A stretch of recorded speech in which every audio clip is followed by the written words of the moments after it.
Bonjour à tous, on prend la direction de l'hippodrome de Deauville ce mardi pour notre quintet flash, ce sera dans le prix Villa Lucie.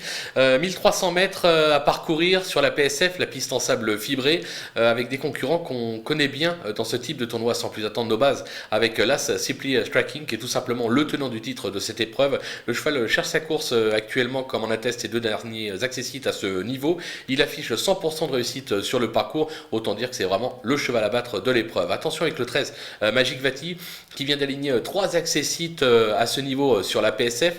Lui aussi cherche sa course actuellement. Vu la forme des Vatel, difficile d'aller contre. Le numéro 8, Butch, alors lui, sa forme est sûre. Il a prouvé son aptitude à ce type de tracé. Il a surtout été supplémenté pour l'occasion. Autant dire que les ambitions sont là. Il va falloir compter avec lui. Du côté des opposants, avec le numéro 15, Griegos, lui aussi traverse une belle passe actuellement. Il s'est déjà imposé sur la PSF d'Auvillaise. Il est plutôt correctement traité au poids dans cette épreuve.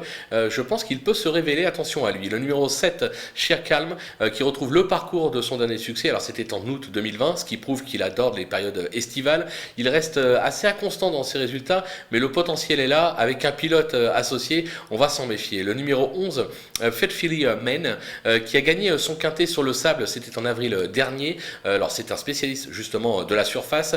Il est maintenant entraîné par Nicolas Collery, qui est assez confiant avant coup. Il ne faudra pas l'oublier au moment des choix. Le coup de poker, le numéro 3, Tibasti, qui affiche 80% de réussite sur le sable d'Auvillais.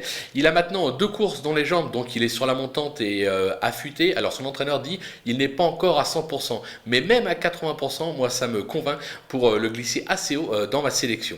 Les outsiders, ils sont nombreux, avec le 9, Eurial, 80% de réussite sur le sable. Alors il vient de décevoir à ce niveau, c'était sur le gazon d'Auvillais. Moi je le préfère légèrement en ligne droite, style 1200 mètres, tracé rectiligne.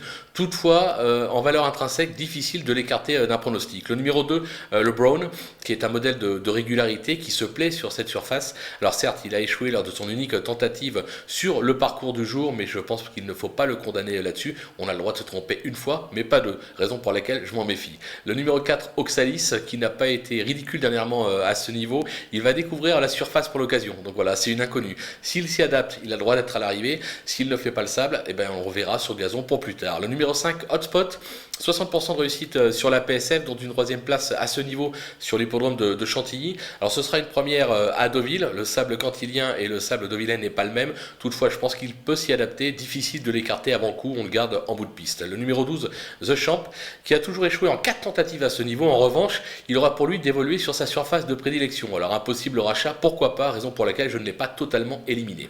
Du côté des délaissés, il nous en reste 4 avec le numéro 6, Shell of Time, qui m'a quelque peu déçu lors de ses 3 dernières tentatives à ce niveau. J'ai la sensation qu'il risque d'être pris de vitesse sur cette distance. Je sais que mes confrères vont le placer assez haut. Moi, je prends un risque, je l'écarte. Le numéro 10, Power Jack, plutôt régulier dans des petits lots en Allemagne. Il s'est vite adapté aux courses françaises, mais à un niveau moindre. Je pense qu'il n'est pas taillé pour ce type d'épreuve. Je peux me tromper, mais moi, j'y crois pas véritablement. Le numéro 14, Spring Street, elle retrouve le parcours de son dernier succès, mais elle a depuis échoué à 2 reprises à ce niveau. En 37 de valeur, je la trouve encore prise un petit peu haut. On va attendre qu'elle perde un petit peu de poids. Et enfin le numéro 16, Arabino, qui a franchement déçu ces derniers mois, comme l'attestent notamment ses 3 récents échecs à ce niveau. C'est le premier que j'ai éliminé de la course. Voilà, on a fait le tour de cette épreuve. On va se quitter avec ma sélection et surtout mes conseils de jeu. À vous de jouer.